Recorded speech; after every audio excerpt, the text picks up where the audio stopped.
দেখো আজকে আমরা এসেছি টমেটো চুরি করতে। কতগুলো টমেটো পেরে নিয়েছি দেখো।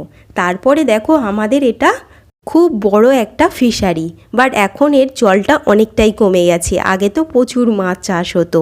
তারপরে দেখো ঢ্যাঁড়স বাগান, তারপরে দেখো সূর্যমুখীগুলো এখন না অনেকটা শুকিয়ে গেছে। এবার এই ফুলগুলোকে কেটে নেওয়া হবে। তারপরে দেখো আমি আর পিউ এই বাগানের মধ্যে অনেক দিন পর এসে এদিক ওদিক দৌড়াদৌড়ি করছি। কখনো টমেটো তুলছি, কখনো ওদিক যাচ্ছি, কখনো এদিক যাচ্ছি। অ্যাকচুয়ালি আমরা তুলো পাড়তে এসেছিলাম আমাদের কাছে। যেহেতু বাবা আর পিসি ওখানে তুলো কুড়াতেই ব্যস্ত, তাই আমি আর পিউ তো এখানে দুষ্টুমির শেষ নেই। দেখো এই টমেটো তুলছি, এদিক যাচ্ছি, ওদিক যাচ্ছি। অ্যাকচুয়ালি কি বলো তো, আমরা কিন্তু টমেটো এখানে চুরি করতে আসিনি।